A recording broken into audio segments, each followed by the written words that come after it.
एक खोटं बोलू बाई, दोन खोटं बोलू, दोन खोटं बोलू बाई, तीन खोटं बोलू. 12 चौकी वाडा, दारात गाडी घोडा, घोड्याला खायला पुरण पोळी, बाई रुपेरी थोडा. आडबाई आडोनी आडाच पाणी काढोनी, कळशी भरते सोन्याची सून थोरा मोठ्याची. असं सासर नको ग बाई, नाव नुसतं मोठं, नाव नुसतं मोठं, ज्याचं लक्षण बारी खोट. पैलमा गणेश देवा, माझा खेळ मांडला, करीन तुझी सेवा, करीन तुझी सेवा, मला हवा करतार, चंद्रपोळी चौकडीत माझा संसार. 3 दगडांची चूल फुंकले निखारे, मुठभर जोंधळात सुख माझे सारे. नांदा सौख्य भरे, नांदा सौख्य भरे, नांदा सौख्य भरे, नांदा सौख्य भरे.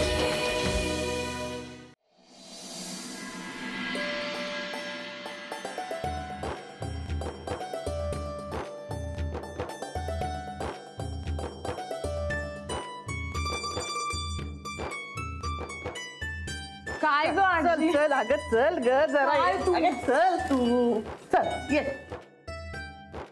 वहिनी,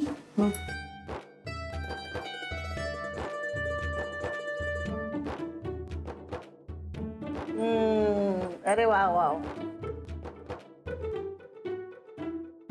मग आईने तिला केली बाई रांगोळीसाठी तयार, महामुश्किलीने झाली तयार. काय हो बहिणी? नाही म्हणजे महेशला बघून थयथयाट नाही ना करणार? त्याच्या समोर काहीतरी विचित्र वागली ना तर त्याला समजवताना ना की नऊ येतील आपल्या. हे बघ, हे सगळं तिचं भलं व्हावं म्हणून आपण करतोय, बाकी ती आणि तिचं नशीब. पण काही म्हणा बहिणी, संपदा गोड दिसते ना आपली. अगं दिसायला नक्षत्रासारखीच आहे ग खरंच, पण हाच गोडवा जरा स्वभावात उतरला असता तर बरं झालं असतं ना. हे सगळं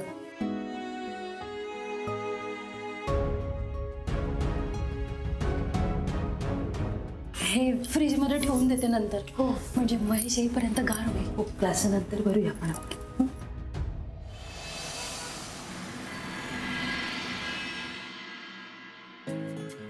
अरे यार, हे वाट बघणं ना फार बोरिंग काम आहे. त्या बायकांचा ना हाच प्रॉब्लेम, आवरायला इतका वेळ घेतील ना, तुला माहिती त्यांना समजा आपल्याला 6 तास असेल ना, त्यांना 3 तास सांगावं लागेल. एवढा वेळ घेतात. माझ्या बायकोचा तो प्रॉब्लेम नाहीये, ती 5 मिनिटात तयार होते. काय सांगतो? पण घरातल्या सगळ्यांना काय हवंय काय नकोय ते बघायचं. संध्याकाळच्या पोळीसाठी कणिक पळून ठेवायची, भाजी चिरून ठेवायची, ती फ्रीज मध्ये ठेवायची. अरे कोरा चहा बनवून ठेवते, म्हणजे कसं हवं तेव्हा दूध टाका, चहा तयार. चांगलं की टेलिफोन जवळ डायरी आहे की नाही, पेन आहे की नाही ते बघायचं. या सगळ्या बारीक सारीक गोष्टी करून निघता येतात तिला होतो उशीर. पण तो सांगू का, ती घरी असते ना की खूप फ्रेश वाटतं, पॉझिटिव्ह आहे. मला घरातून बाहेर पडावं असं वाटतच नाही. माझा पायच घराबाहेर निघत नाही. मी त्याच्या अवतीभोवती घुटमळत असतो. लकी आहेस तू, खूप लकी आहे. खरं सांगू नील, म्हणजे तुझं आणि स्वामीचं ट्युनिंग ना एकदम असं परफेक्ट जमलं, मेड फॉर इच अदर. हो रे महेश, मी तिच्याशिवाय राहूच शकत नाही. खरं सांगतो, जगूच शकत नाही. कधी कधी मला प्रश्न पडतो की अरे मी हिच्याशिवाय 25-26 वर्ष राहिलो कसा. आता इतकी सवय झाली आहे ना की बाहेर गेलो ना दौऱ्यावर कुठे की मला मिस करायला होतो, अस्वस्थ होतो मी तिच्याशिवाय. मग तिला फोन करून मी त्रास देतो. आणि इथे त्या आमच्या आधी माझ्या समोर आल्या, आम्ही जे काय नर्वस होतो, सुचतच नाही काय करायचं मला. डोंट वरी महेश, हे बघ हेच ट्युनिंग हे अंडरस्टँडिंग तुमच्यात पण खूप लवकर असेल, काळजी करू नका. ओ आमच्या होम मिनिस्टरचा फोन. सत्य बोला बायको, कुठपर्यंत पोहोचलीस यार? सॉरी मला ना निघायला जरा उशीर झाला. आपण डायरेक्ट आमच्या बिल्डिंग खाली भेटूया. अगं आधी सांगायचं ना, आम्ही तुझी ते वाट बघत बसलोय यार. सॉरी हो, ऍक्च्युली मी निघणारच होते, पण ना तुम्हाला तर माहितीये ना घरात किती काम असतात, आवरायचं असतं. हो मला माहितीये, तू निघाली असशील, मग तुला फरशीवर कचरा दिसला असेल, मग तू झाडत बसली असशील. तुला आज ओळखत नाहीये मी. हो का?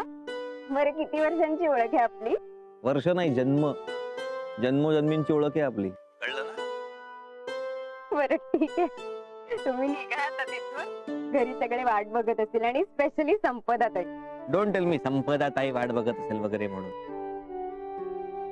तिचा आणि वाट बघण्याचा काही संबंध नाही. स्वार्थी मुलगी. सॉरी.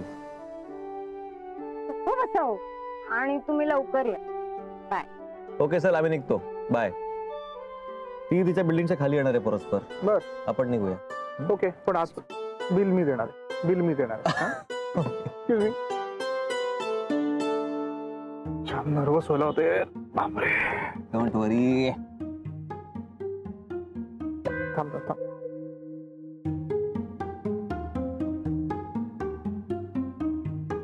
चलो चलो.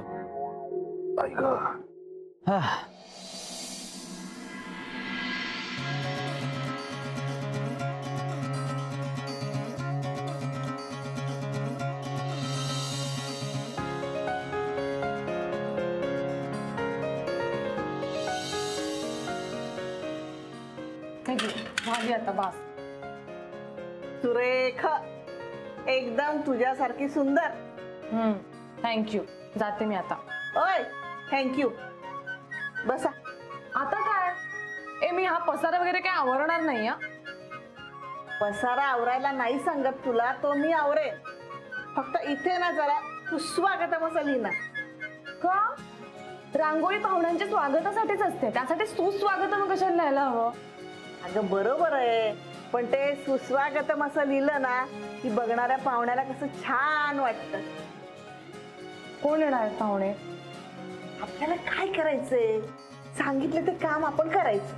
लिही सुस्वागतम लिही. काय ग आजी, यानंतर काही लिहिणार नाही आणि काही दुसरं डिझाईन काढणार नाही. लिही. काय आजी, तू पण ना बोट धरायला दिले तर हात ओढतेस. नाही ग.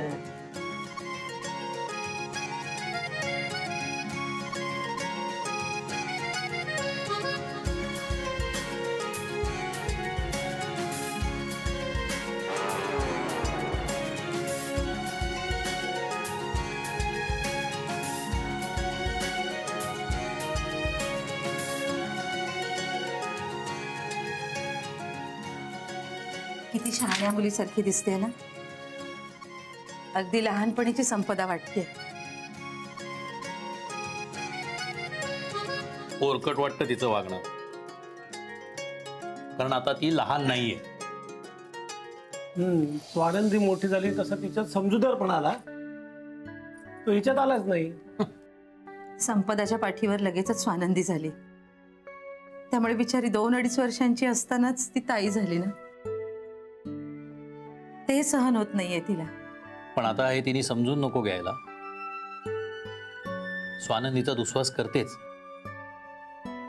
स्वतःही अतिशय इमॅच्युअर्ड वागते. जबाबदाऱ्या नकोत, कामं करायला नकोत, मन मानेल तसं जगायचं. मुलगी आहे म्हणून आपण एक समजून घेतो, जग समजूत घेणार आहे. आयुष्य म्हणजे कायमस्वरूपी मे महिन्याची सुट्टी नाहीये वाटेल तसं वागायला. हे लक्षात नको यायला तिला. नाही म्हणजे हे सगळं हळूहळू कळेल तिला भाऊजी, आणि त्यासाठीच आपण हा सगळा घाट घातलाय ना. आणि आपण हे जे काही करतोय त्यात जर का आपल्याला यश मिळालं तर मुलगी आपल्या नवऱ्याबरोबर घरी जाईल. म्हणून तू आता वाईट वाटून घेणार आहेस का? तिचा संसार सुखाचा व्हावा, ती आनंदी व्हावी, ह्यासाठीच हे सगळं चाललंय ना. हे लक्षात आहे ना तुझ्या? हो, पण मी आई आहे तिची. एक मिनिट, मी काय म्हणतो, आपल्या घरात अजून 2 मुली पण होत्या ना, का संपदाच आहे का एकटी फक्त? गप्प बसा तुम्ही. आणि तुम्हाला तिरकस बोलल्याशिवाय चैन नाही का पडत? तिरकस बोललो मी आता. मगाचपासून संपदाच्या कौतुकाचा ओरडच चालू आहे इथे. त्या दोघींची आठवणच होत नाही तुम्हाला. कुठं आहे, कुठं त्या जायजुई? जायजुई कोण? विसरलीस? कोण जायजुई? विसरलीस ना तू? बघ, विसरली ही आपल्या मुली सायली आणि जुईली. हा, सायली आणि जुईली अशी नाव आहेत आपल्या मुलींची. सायली जुईली, या लवकर इकडे. हे बघ आईला काय होतंय तुमच्या. माझं पण नाव विसरतील एक दिवस. मला सुद्धा विसरून जा तुम्ही एक दिवस.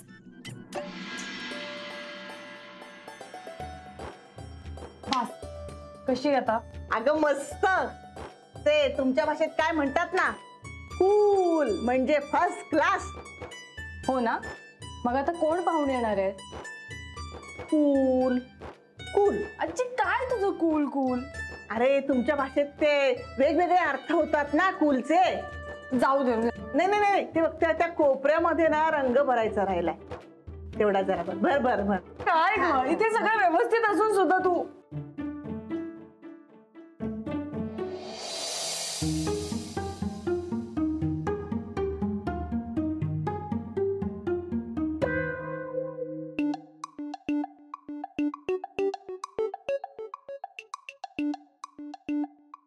या या या या पाहुणे आले. बघ आता बस. आजी नमस्कार करतो. हो असू दे असू दे असू दे. अरे आजी नमस्कार. तू का आलास इथे?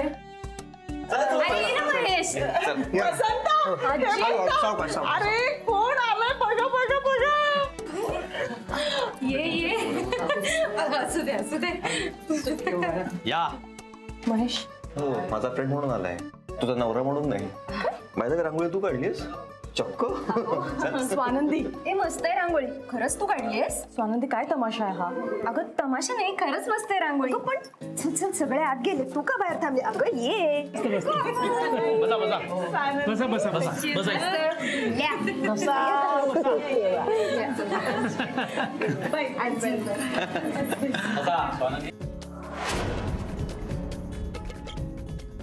काय मग नील, कसं काय, बरं आहे ना? म्हणता महेश.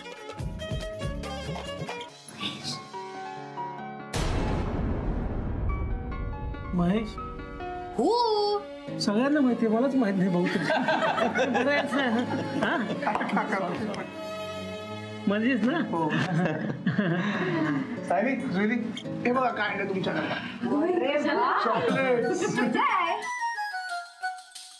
पण महेश दादा, तू माझ्यासाठी सेपरेट बॉक्स आणलास ना, ते बरंच झालं.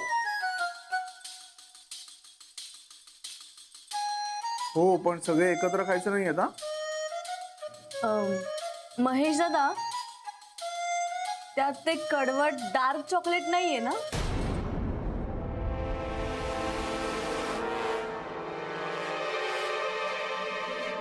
नाही, आपण गोड माणसं आहोत की नाही, मग आपण गोडच चॉकलेट खायचं.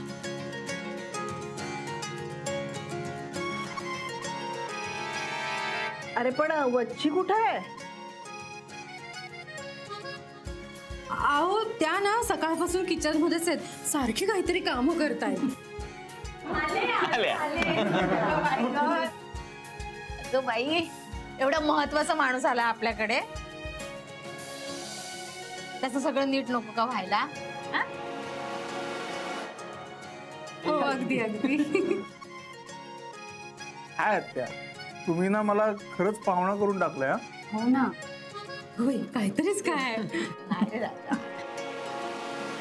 नमस्कार. सुकिरा सुकिरा.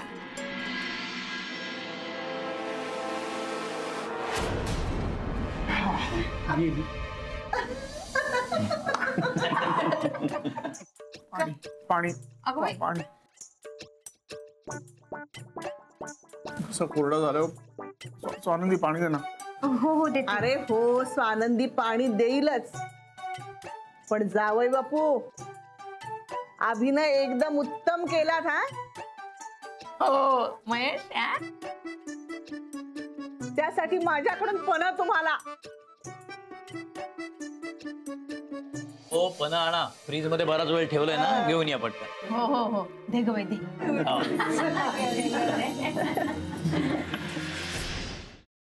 अरे हे नाही जमणार, कठीण आहे अभिनय, कठीण आहे.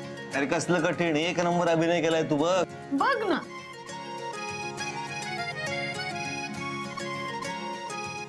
अरे तू एकटा थोडंच आहेस, आम्ही सगळे आहोत तुझ्याबरोबर. हो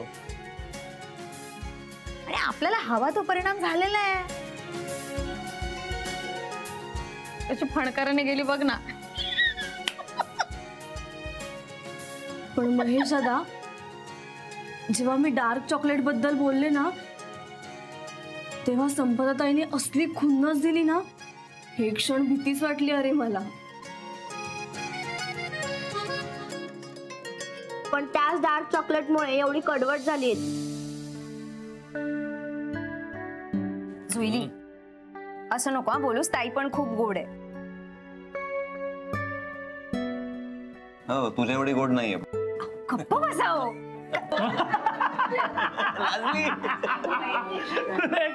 खरं गप्प बसा आहे ना, काकूकडनं आलाय बरं का तिच्याकडे.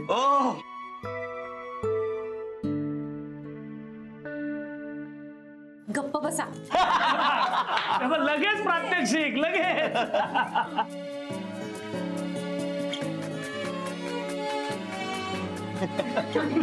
याला किती घाम आलाय बघा.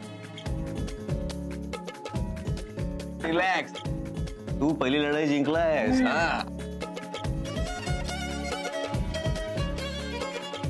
आणि संपदानं कितीही चुका केल्या असल्या तरी तुझी निवड करण्याबाबत तिला 100 पैकी 110 मार्क देणार आहे मी.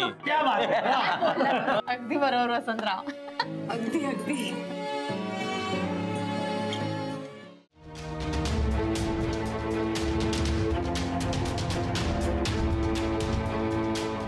आई, ते स्वानंदीने दिलेलं गिफ्ट. हा, इथेच आहे.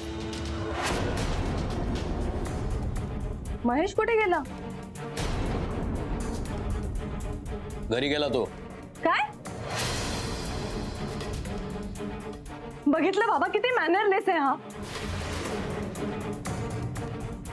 जाऊ दे, आता तो न्यायला आल्याशिवाय मी जाणारच नाही.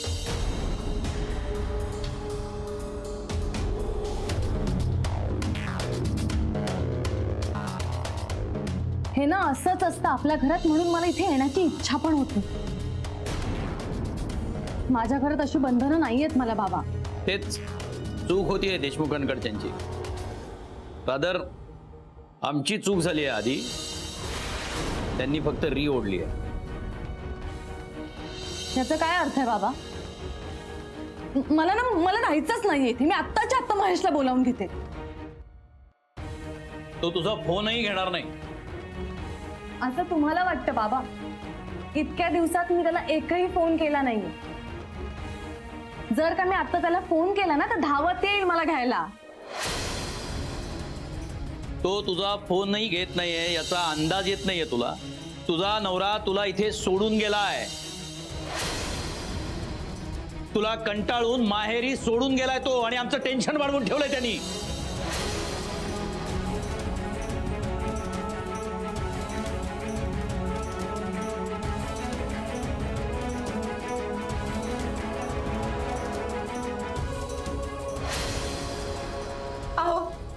आपण उद्याच महेशच्या घरी जाऊया आणि हिला तिथे. खबरदार, खबरदार, तुम्ही कुणीही महेशच्या घरी गेलात तर मी आता काहीही ऐकून घेणार नाहीये. ना त्याचं ना तुमचं, कोणाचंच. मला तो शाणा इथे सोडून गेलाय ना, जेव्हा तो स्वतः नाक मुठीत धरून मला न्यायला येईन ना, तेव्हा मी ठरवेन जायचं की नाही.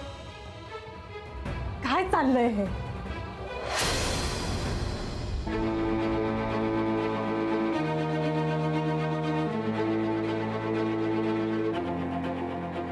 या पाहुण्यांच्या स्वागताची तयारी होती. या महेशची हिम्मत कशी होते माझ्या घरी यायची? माझ्या बहिणींना चॉकलेट देतो, आजीच्या पाया पडतो, नाटकं करतोय.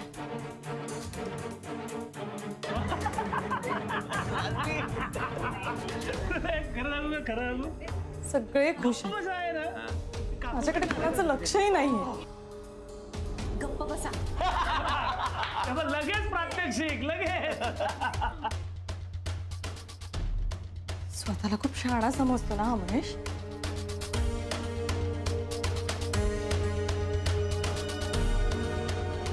आता त्याने कितीही माफी मागितली तरी मी जाणार नाही त्याच्याबरोबर.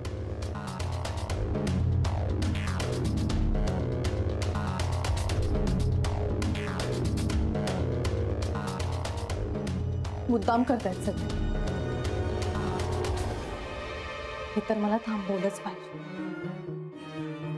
हे फक्त मीच थांबवू शकते. काय तुमची सगळ्यांची नाटकं चालली आहेत? आणि तू मिस्टर महेश देशमुख,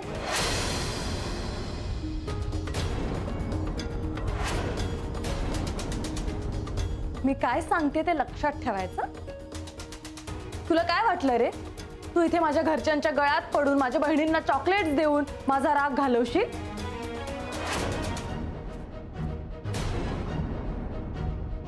ते शक्य नाहीये या जन्मी तरी. उगाच माझ्यावर इम्प्रेशन झाडायचा प्रयत्न करू नकोस.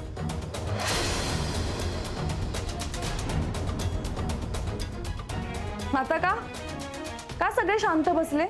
हसा ना.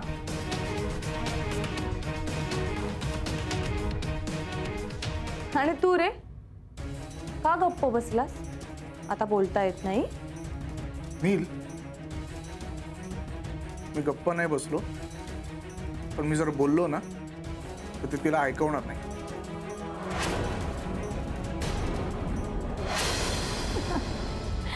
तुला बोलता तरी येतं का? आणि तसंही काय बोलशील रे तू बोलून बोलून?